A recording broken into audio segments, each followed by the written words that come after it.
back to my channel Food and Beyond. എല്ലാവർക്കും ഒരു നല്ല ദിവസം ആശംസിക്കുന്നു. ഇന്നത്തെ റെസിപ്പി വെജിറ്റബിൾ സബ്ജിയാണ്. വെജിറ്റബിൾ സബ്ജി നമുക്കറിയാം, ബാച്ചിലേഴ്സ് ആണ് ഇത് ഏറ്റവും കൂടുതൽ ആവശ്യം. അവർ ഒത്തിരി പേര് ഒരു റൂമിൽ താമസിക്കുമ്പോഴത്തേക്കും അവർക്ക് ചപ്പാത്തിൻ്റെ കൂടെയും റൊട്ടീൻ്റെ കൂടെയും നാനിൻ്റെ കൂടെയും ഒക്കെ കഴിക്കാൻ പറ്റുന്ന ഒരു വളരെ ടേസ്റ്റിയായ ഒരു ഡിഷാണ് വെജിറ്റബിൾ സബ്ജി. നോൺ വെജ് ഇഷ്ടപ്പെടാത്ത ആൾക്കാർക്കൊക്കെ നോൺ വെജ് കറിയുടെ അതേ ഒരു ടേസ്റ്റോട് കൂടി ഉണ്ടാക്കിയെടുക്കാൻ പറ്റുന്ന കറിയാണ് വെജിറ്റബിൾ സബ്ജി എന്ന് പറയുന്നത്. കൂടുതൽ സ്പൈസസ് ഒന്നും ആഡ് ചെയ്യാൻ പാടില്ല. വെജിറ്റബിൾസിൻ്റെ ഒക്കെ ആ ഒരു ഫ്ലേവർ മുന്നിട്ട് നിൽക്കുന്ന രീതിയിലാണ് ഞാൻ ഇന്ന് റെഡിയാക്കാൻ പോകുന്നത്. ബാച്ചിലേഴ്സിന് മാത്രമല്ല, ഫാമിലിയിലും ഇത് റെഡിയാക്കാം. കുട്ടികൾക്കൊക്കെ ഇത് വളരെ ഇഷ്ടമാണ്. എൻ്റെ മക്കൾക്കൊക്കെ ചപ്പാത്തിൻ്റെ കൂടെ കഴിക്കാൻ ഈ വെജിറ്റബിൾ സബ്ജി വളരെ ഇഷ്ടമാണ്. അപ്പോൾ എങ്ങനെയാണ് ഒരു നല്ല വെജിറ്റബിൾ സബ്ജി ഉണ്ടാക്കുന്നതെന്ന് അറിയണ്ടേ? അതിന് മുന്നേ എന്നെ ആദ്യമായി കാണുന്ന വ്യൂവർ ആണെങ്കിൽ എൻ്റെ ചാനലിൻ്റെ റൈറ്റ് സൈഡിൽ കാണുന്ന സബ്സ്ക്രൈബ് ബട്ടൺ ഒന്ന് ക്ലിക്ക് ചെയ്യണം. പിന്നീട് വരുന്ന ബെല്ലൈക്കൺ കൂടി ഒന്ന് പ്രസ് ചെയ്യുക. ബെല്ലൈക്കൺ പ്രസ് ചെയ്യുമ്പോഴത്തേക്കും ഞാൻ അപ്ലോഡ് ചെയ്യുന്ന വീഡിയോസിൻ്റെ നോട്ടിഫിക്കേഷൻ നിങ്ങളുടെ മൊബൈലിൽ കിട്ടുന്നതായിരിക്കും. എങ്ങനെയാണ് ഒരു നല്ല വെജിറ്റബിൾ സബ്ജി ഉണ്ടാക്കുന്നതെന്ന് നോക്കാം. വെജിറ്റബിൾ സബ്ജി ഉണ്ടാക്കാൻ ആവശ്യമായിട്ടുള്ള പച്ചക്കറികളൊക്കെ ഞാനിവിടെ റെഡിയാക്കിയിട്ടുണ്ട്. അതിൽ ആദ്യത്തേത് ഒരു മീഡിയം സൈസിലുള്ള ക്യാരറ്റ്, അത് സ്ക്വയറായി കട്ട് ചെയ്തതാണ്. പിന്നീട് ഒരു പിടി ബീൻസ്, അത് ഇങ്ങനെ നീളത്തിൽ കട്ട് ചെയ്തിട്ടുണ്ട്. പിന്നീട് ഒരു മീഡിയം സൈസിലുള്ള ക്യാപ്സിക്കം, അത് സ്ക്വയറായി കട്ട് ചെയ്തതാണ്. അതുകൂടാതെ ഒരു കപ്പ് കോളിഫ്ലവർ ഒരു 10 മിനിറ്റ് നേരം തിളച്ച വെള്ളത്തിൽ ഇട്ടതിന് ശേഷം ഒരു സ്ട്രെയിനർ ഉപയോഗിച്ച് ഡ്രെയിൻ ചെയ്ത് വെച്ചേക്കുവാണ്. പിന്നീട് ഒരു 8 ക്യൂബ്സ് പനീറാണ്, അത് എടുത്തിട്ടുണ്ട്. ഒരു പിടി ഗ്രീൻ പീസ്, ഇത് ഫ്രോസൺ ഗ്രീൻ പീസാണ്, ഓൾറെഡി കുക്കഡാണിത്, ഒരു പിടി. പിന്നീട് ഒരു മീഡിയം സൈസിലുള്ള ഉരുളക്കിഴങ്ങ് എടുത്തിട്ട് അത് സ്ക്വയറായി കട്ട് ചെയ്ത് വെച്ചേക്കുവാണ്. കട്ട് ചെയ്ത വഴി തന്നെ ഞാനത് വെള്ളത്തിലിട്ടിട്ടുണ്ട്. കാര്യം ഇല്ലാന്നുണ്ടെങ്കിൽ കറുത്തു പോകും. അത് ഒരെണ്ണം. പിന്നീട് ഒരു മീഡിയം സൈസിലുള്ള തക്കാളി, അത് ഫൈനായി ചോപ്പ് ചെയ്തിട്ടുണ്ട്. ഇത്രയും പച്ചക്കറികളാണ് എടുത്തിട്ടുള്ളത്. കൂടാതെ ബാക്കിയുള്ള ഇൻഗ്രീഡിയൻസ് എന്തൊക്കെയാണെന്ന് നോക്കാം. ഇനി വേണ്ടത് ഒരു മീഡിയം സൈസിലുള്ള സവാള, അത് നീളത്തിൽ അരിഞ്ഞിട്ടുണ്ട്. 4 പച്ചമുളക്, അത് വട്ടത്തിൽ അരിഞ്ഞതാണ്. ഒരു 6 വെളുത്തുള്ളി, അത് കട്ട് ചെയ്തിട്ടില്ല, പിന്നീട് അരക്കേണ്ടതാണ്. അതുപോലെ 2 ഇഞ്ച് നീളത്തിലുള്ള ഇഞ്ചി, അത് ഫൈനായി ചോപ്പ് ചെയ്തിട്ടില്ല, ഒരു മീഡിയം സൈസിൽ ചോപ്പ് ചെയ്ത് വെച്ചേക്കുവാണ്. പിന്നീട് അരക്കാനുള്ളത് കൊണ്ടാണ് ഇങ്ങനെ കട്ട് ചെയ്ത് വെച്ചേക്കുന്നത്. ഇത്രയും ഇൻഗ്രീഡിയൻസ് കഴിഞ്ഞതിന് ശേഷം ബാക്കി സ്പൈസസും ബാക്കിയുള്ള ഇൻഗ്രീഡിയൻസ് എന്തൊക്കെയാണെന്ന് നോക്കാം. സ്പൈസസും ബാക്കിയുള്ള ഇൻഗ്രീഡിയൻസ് എന്തൊക്കെയാണെന്ന് നോക്കാം. ഒരു 1/2 ടീസ്പൂൺ മഞ്ഞൾപ്പൊടി, 1 teaspoon Kashmiri chilli powder. Kashmiri chilli powder ഉപയോഗിക്കുമ്പോഴത്തേക്കും അതിന് നല്ല കളർ ഉണ്ടാവും, പിന്നീട് എരിവ് കുറവായിരിക്കും. നിങ്ങൾ സാധാരണ മുളക് പൊടിയാണ് ഉപയോഗിക്കുന്നതെങ്കിൽ 1/2 ടീസ്പൂൺ ഉപയോഗിച്ചാൽ മതി. കാശ്മീരി ചില്ലി പൗഡർ ആയത് കാരണം ഞാൻ 1 ടീസ്പൂണാണ് ഉപയോഗിച്ചിട്ടുള്ളത്. പിന്നീട് ഒരു 1/2 ടീസ്പൂൺ നല്ല ജീരകം, അത് സീഡ്സ് ആയിട്ട് എടുത്തിട്ടുണ്ട്. ഒരു 1/2 ടീസ്പൂൺ മല്ലിപ്പൊടി, ഒരു 1/4 ടീസ്പൂൺ കസൂരി മേത്തിയാണ്. ഇത് ഓപ്ഷണലാണ്, നിർബന്ധമില്ല. ഇത് നമ്മൾ ഉപയോഗിക്കാൻ നേരം ഒരു പാനിലിട്ട് ജസ്റ്റ് ഒന്ന് ചൂടാക്കിയതിന് ശേഷം കൈവെള്ളയിലിട്ട് പൊടിച്ച് അതിലേക്ക് ചേർത്താൽ മതി. അത് ലാസ്റ്റ് ചേർക്കാനുള്ളതാണ് ഗാർണിഷിൻ്റെ സമയത്ത്. പിന്നീട് ഒരു പിഞ്ച് ജീരകത്തിൻ്റെ പൊടി ഞാൻ എടുത്തിട്ടുണ്ട്. പിന്നീട് ഒരു 1/2 ടീസ്പൂൺ ഗരം മസാല പൊടിയാണ്. പിന്നീട് ഒരു 10 കാഷ്യൂ നട്ട്സ് എടുത്തിട്ടുണ്ട്. പിന്നീട് കുക്ക് ചെയ്യാൻ ആവശ്യമായിട്ടുള്ള വെള്ളം വേണം. കുക്കിംഗ് ഓയിൽ, വെജിറ്റബിൾ ഓയിൽ വേണം. പിന്നീട് ഉപ്പും വേണം. ഇത്രയും ഇൻഗ്രീഡിയൻസ് റെഡി ആയി കഴിഞ്ഞു. ഇനി നമുക്ക് പെട്ടെന്ന് തന്നെ കുക്കിങ്ങിലേക്ക് കിടക്കാം. ഞാനൊരു ചെറിയ പാന് അടുപ്പിൽ വെച്ചിട്ടുണ്ട്. ആ പാൻ ഇപ്പോൾ നല്ലതുപോലെ ചൂടായി കഴിഞ്ഞിട്ടുണ്ട്. അതിലേക്ക് ഞാനൊരു 2 ടേബിൾ സ്പൂൺ കുക്കിംഗ് ഓയിൽ ചേർത്ത് കൊടുക്കട്ടെ. കുക്കിംഗ് ഓയിൽ നല്ലതുപോലെ ചൂടായി കഴിഞ്ഞു. തീ ഒന്ന് കുറച്ച് വെക്കുവാണ് ഞാനിപ്പോൾ. ഇനി അതിലേക്ക് ആദ്യം തന്നെ ഞാൻ വെളുത്തുള്ളി ചേർക്കുവാണ്.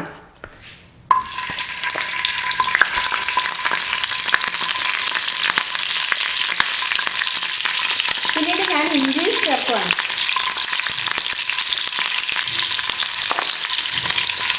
അതിനുശേഷം അരിഞ്ഞു വെച്ചിട്ടുണ്ടായിരുന്ന സവാളയും കൂടെ ചേർക്കട്ടെ.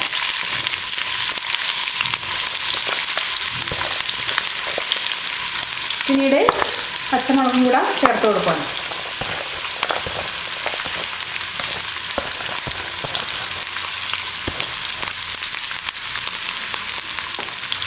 ഇനി ഒരു 4 മിനിറ്റ്, ഒരു 5 മിനിറ്റ് നേരം ഇത് ചെറിയ തീയിലൊന്ന് വഴറ്റി കൊടുക്കണം. 5 മിനിറ്റ് ചെറിയ തീയിൽ ഞാൻ വഴറ്റിയിട്ടുണ്ട്. ഇനി ഞാൻ ഇതിലേക്ക് കാഷ്യൂ നട്ട്സ് ചേർക്കട്ടെ. കാഷ്യൂ നട്ട്സ് ചേർത്തതിന് ശേഷം ഒരു 2 മിനിറ്റ് വഴറ്റിയാൽ മതി. ഇനി നമുക്കിതിലേക്ക് തക്കാളി ചേർക്കാം.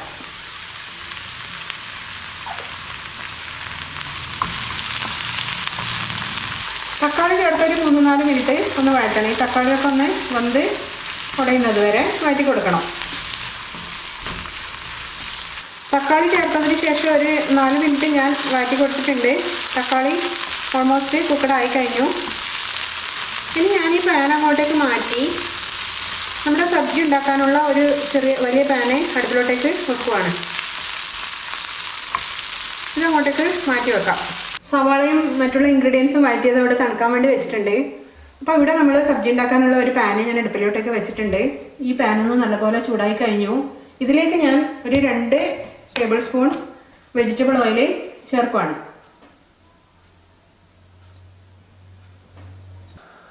ഓയിൽ നന്നായി ചൂടായിട്ടുണ്ട്. തീ സിമ്മിലാക്കിയതിന് ശേഷം ഞാൻ ആദ്യം തന്നെ ഇതിലേക്ക് ഉരുളക്കിഴങ്ങ് ചേർക്കട്ടെ.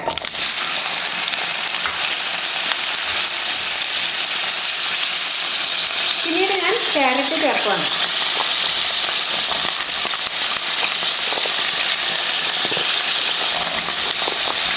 ക്യാരറ്റ് ചേർത്തു. പിന്നീട് ബീൻസും കൂടെ ചേർക്കാം. ക്യാപ്സിക്കം കുറച്ച് കഴിഞ്ഞതിന് ശേഷം ചേർത്ത് കൊടുത്താൽ മതി. അപ്പോൾ ബീൻസും ക്യാരറ്റും ആദ്യം തന്നെ നമുക്ക് ചേർക്കാം.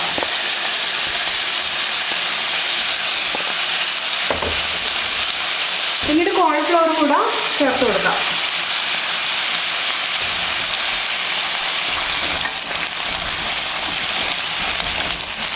ഇനി ഒരു 4-5 മിനിറ്റ് ചെറിയ തീയിൽ നമുക്കിത് വഴറ്റി കൊടുക്കാം.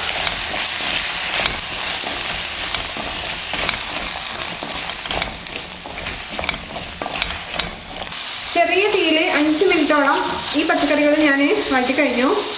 ഇനി ഞാൻ ഇതിലേക്ക് നമ്മൾ കട്ട് ചെയ്ത് വെച്ചിട്ടുണ്ടായിരുന്ന ക്യാപ്സിക്കം ചേർക്കുവാണ്. ഫ്രോസൺ ഗ്രീൻ പീസും കൂടെ ഇതിലേക്ക് ചേർക്കാം. ഇത് ചേർത്തതിന് ശേഷം ഒരു 2 മിനിറ്റ് വഴറ്റിയാൽ മാത്രം മതി. ചെറിയ തീയിലാണ് ഇത് ചെയ്യുന്നത്. ക്യാപ്സിക്കവും ഗ്രീൻ പീസും കൂടി ഇട്ടതിന് ശേഷം ഞാൻ 2 മിനിറ്റ് വഴറ്റി കഴിഞ്ഞു. ഇനി തീ ഒന്ന് സിമ്മിലേക്ക് ഇട്ടതിന് ശേഷം ഞാൻ ഈ വെജിറ്റബിൾസ് എല്ലാം ഒരു പാത്രത്തിലേക്ക് ഷിഫ്റ്റ് ചെയ്യാണ്.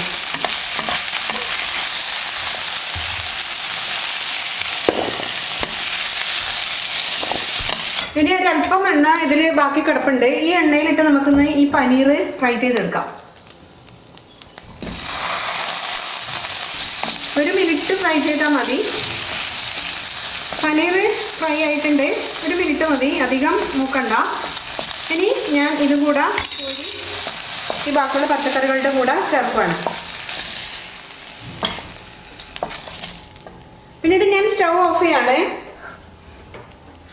നമ്മൾ നേരത്തെ വഴറ്റി വെച്ചിട്ടുണ്ടായിരുന്ന സവാളയും തക്കാളിയും എല്ലാം കൂടിയുള്ള ആ മിക്സ് നല്ലപോലെ തണുത്ത് കാണും. ഇനി ഞാനതൊരു മിക്സ് ജാറിലേക്ക് ഇട്ടിട്ട് നല്ല പേസ്റ്റ് പോലെ അരച്ചെടുത്തിട്ട് കൊണ്ടുവന്ന് കാണിക്കാം. സവാളയും തക്കാളിയും കൂടിയിട്ടുള്ള ആ മിക്സ് ഞാനൊരു മിക്സ് ജാറിലിട്ട് നല്ല പേസ്റ്റായി അരച്ചെടുത്തിട്ടുണ്ട്. പിന്നീട് ഞാൻ സ്റ്റൗ ഓൺ ചെയ്തു. അതേ പാന് തന്നെയാണ് അടുപ്പിലുള്ളത്. സ്റ്റൗ ഓൺ ചെയ്തിട്ടുണ്ട്. അതിൽ അല്പം ഓയിൽ അവശേഷിച്ചിട്ടുണ്ട്.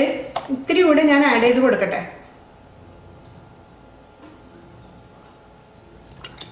കൂടുതൽ ആഡ് ചെയ്യണ്ട. ഇനി ഓയിലൊന്ന് ചൂടാവട്ടെ.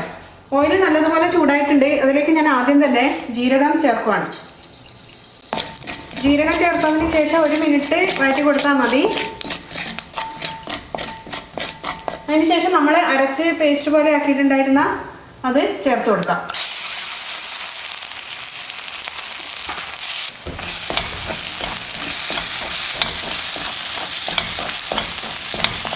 ഇനി ഇതിലേക്ക് ആദ്യം തന്നെ മഞ്ഞൾപ്പൊടി ചേർക്കാം.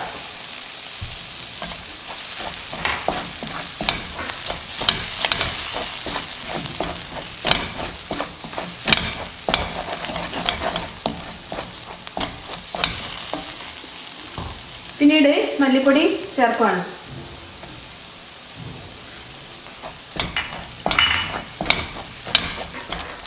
മല്ലിപ്പൊടി നല്ലതുപോലെ മൂത്തതിന് ശേഷം മുളക് പൊടി ചേർത്താൽ മതി. മല്ലിപ്പൊടി മൂത്തെടുക്കാനാണ് ഇത്തിരി ടൈം എടുക്കുന്നത്. അത് നല്ലതുപോലെ വഴറ്റി നമുക്ക് ആ മല്ലിപ്പൊടിയുടെ ആ മൂത്ത മണം വരുമ്പോൾ മാത്രം മുളക് പൊടി ചേർത്ത് കൊടുക്കാം. മല്ലിപ്പൊടി നല്ലതുപോലെ മൂത്തിട്ടുണ്ട്. ഒരു 3 മിനിറ്റ് എടുത്തു മല്ലിപ്പൊടി മൂത്ത് കിട്ടാൻ വേണ്ടിയിട്ട്. ഇപ്പം നല്ല മല്ലിപ്പൊടി മൂത്ത സ്മെല്ലൊക്കെ വരുന്നുണ്ട്.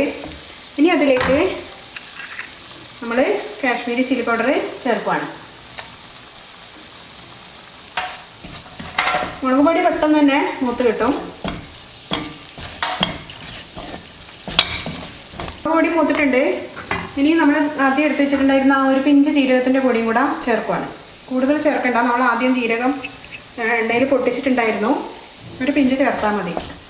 ജീരകം മൂത്തിട്ടുണ്ട്. ഇനി നമ്മൾ ആദ്യം വഴറ്റി വെച്ചിട്ടുണ്ടായിരുന്ന വെജിറ്റബിൾസ് എല്ലാം ഇതിലേക്ക് ചേർക്കുകയാണ്. എല്ലാം കൂടെ നല്ലതുപോലെ മിക്സ് ചെയ്യാം. ലോ ഫ്ലെയിമാണ് ഇപ്പോൾ കൊടുത്തിട്ടുള്ളത്. ഇനി ഞാൻ ഇതിലേക്ക് ഒരു ഗ്ലാസ് വെള്ളം ചേർക്കുകയാണ്. പിന്നീട് ആവശ്യത്തിന് ഇതിലേക്ക് ഉപ്പ് ചേർത്ത് കൊടുക്കാം. ഇതുവരെ നമ്മൾ ഉപ്പ് ചേർത്തിട്ടില്ലല്ലോ. ആദ്യം കുറച്ച് ചേർത്ത് കൊടുക്കാം, പിന്നീട് വേണമെന്നുണ്ടെങ്കിൽ നമുക്ക് ചേർക്കാം. ഇനി ഞാൻ ഫ്ലെയിം ഒരു മീഡിയം ഫ്ലെയിമിലേക്ക് കൂട്ടിക്കൊടുത്ത് ഈ പാത്രം അടച്ച് വെച്ച് ഒരു 4-5 മിനിറ്റ് കുക്ക് ചെയ്യാണ്. ഇടയ്ക്ക് ഞാൻ പാനൊന്ന് തുറന്ന് മിക്സ് ചെയ്ത് കൊടുക്കുകയാണ്. ചെറിയ തീയിൽ കുക്ക് ചെയ്താൽ മതി. ഞാനൊന്ന് ഇതിൻ്റെ ഉപ്പ് നോക്കട്ടെ. ഉപ്പ് ആവശ്യത്തിനുണ്ട്. ഇനി ഒന്നുകൂടെ അടച്ചു വെച്ചത് കുക്ക് ചെയ്യാം ചെറിയ തീയിൽ. വെജിറ്റബിൾസ് എല്ലാം കുക്കായി കഴിഞ്ഞിട്ടുണ്ട്. ഒരു 8 മിനിറ്റ് എടുത്തു ഈ വെജിറ്റബിൾസ് കുക്കായി കിട്ടാൻ വേണ്ടിയിട്ട്. ഇനി ഞാൻ ഇതിലേക്ക് ചേർക്കാൻ പോകുന്നത് ഫ്രഷ് ക്രീമാണ്. അതൊരു 2 ടേബിൾ സ്പൂണാണ് ഇതിലേക്ക് ചേർക്കുന്നത്. തീ വളരെ സിമ്മിലാണ് വെച്ചിട്ടുള്ളത്. അപ്പോൾ 2 ടേബിൾ സ്പൂൺ ഫ്രഷ് ക്രീം ഇതിലേക്ക് ഞാൻ ആഡ് ചെയ്യുകയാണ്.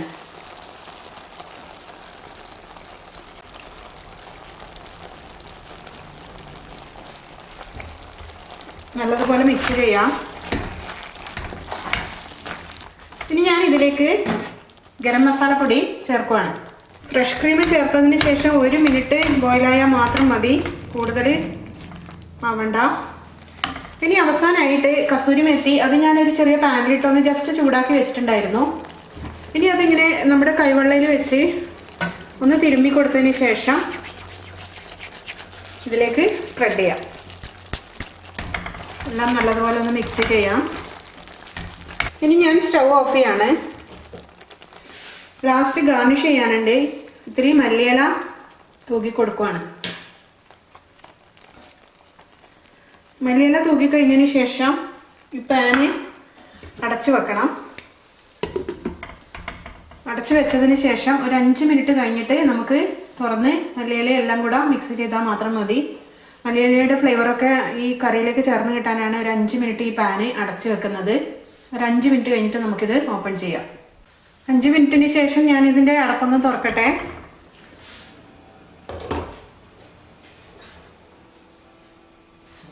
നല്ലതുപോലെ ഒന്ന് മിക്സ് ചെയ്യാം, മല്ലിയിലയും ബാക്കിയുള്ള വെജീസും എല്ലാം കൂടെ. ഇനി ഞാനിതൊരു സർവിംഗ് ബൗളിലേക്ക് ആക്കട്ടെ. ഇതിൻ്റെ മുകളിലായി ഒരല്പം മല്ലിയില ഞാൻ തൂക്കി കൊടുക്കുകയാണ്. അപ്പം നമ്മുടെ വെജിറ്റബിൾ സബ്ജി റെഡിയായി കഴിഞ്ഞു. ഇത് ചപ്പാത്തിയുടെ കൂടെയും റൊട്ടിയുടെ കൂടെയും നാനിൻ്റെ കൂടെയും കുബൂസിൻ്റെ കൂടെയും ഒക്കെ കഴിക്കാൻ പറ്റുന്ന നല്ലൊരു വെജിറ്റബിൾ ഡിഷാണ്. എല്ലാവർക്കും ഇഷ്ടപ്പെടും. എല്ലാവരും ഒന്ന് ട്രൈ ചെയ്യുമെന്ന് വിശ്വസിക്കുന്നു.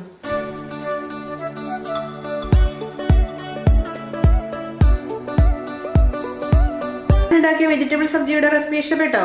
എല്ലാവരും ട്രൈ ചെയ്യുക. വളരെ ടേസ്റ്റിയാണ്.